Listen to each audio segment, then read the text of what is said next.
Serial तुम देना साथ मेरा में इन दिनों एक जबरदस्त ड्रामा देखने को मिल रहा है, जहां रक्षित ने अपनी बर्थडे पार्टी को लेकर ऐसा फैसला लिया है जिसने पूरी कहानी का रुख ही बदल दिया है। रक्षित ने इस बार अपनी बर्थडे पार्टी बहुत खास तरीके से प्लान की है और इस पार्टी में उसने अपराजिता को भी आमंत्रित किया है। जैसे ही यह बात सामने आती है, अपराजिता पहले तो हैरान हो जाती है और फिर साफ साफ इनकार कर देती है। वह रक्षित से कहती है कि उनका और रक्षित का सामाजिक स्तर यानी स्टैंडर्ड बिल्कुल अलग है, इसीलिए वह इस तरह की बड़ी और हाई प्रोफाइल पार्टी में शामिल नहीं हो सकती। अपराजिता को यह भी लगता है कि वहां जाना उसके लिए सही नहीं होगा, क्योंकि वह खुद को उस माहौल में फिट नहीं कर पाएगी।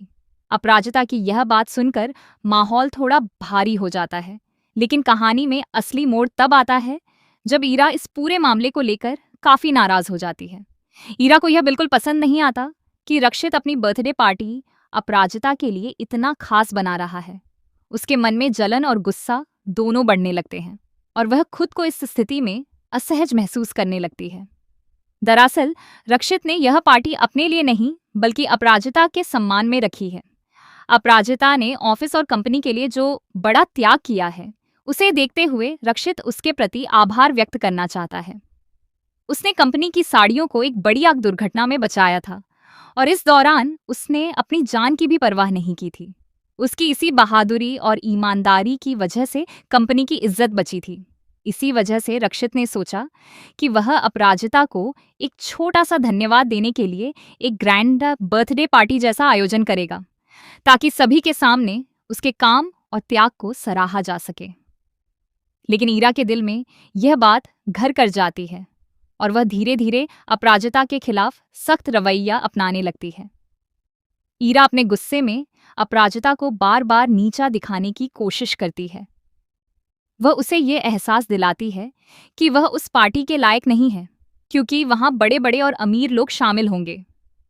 ईरा अपराजिता के कपड़ों और उसके रहन सहन पर भी तंज कसती है और उसे स्टैंडर्ड मेंटेन करने की नसीहत देती है। उसकी बातें इतनी कठोर होती हैं कि अपराजिता अंदर तक टूट जाती है। ईरा यहाँ तक कह देती है कि अगर अपराजिता पार्टी में गई तो रक्षित की इज्जत खराब हो जाएगी और लोग उसका मजाक उड़ाएंगे। वह ये भी कहती है कि अपराजिता जैसे लोग उस माहौल में बिल्कुल भी फिट नहीं बैठते।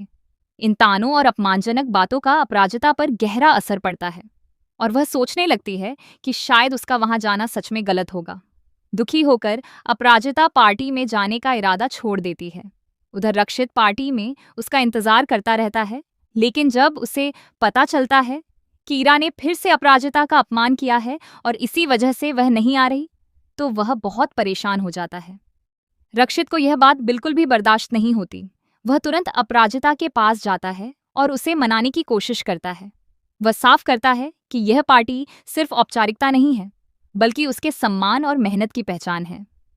रक्षित अपराजिता को समझाकर वापस पार्टी में लेकर आने का फैसला करता है। अब रक्षित के मन में यह भी ठान लिया गया है कि वह ईरा की इस गलत सोच और घमंड का जवाब जरूर देगा। वह चाहता है कि हर किसी को यह समझ आए कि इंसान की असली कीमत उसके स्टैंडर्ड से नहीं बल्कि उसके कर्म और ईमानदारी से होती है।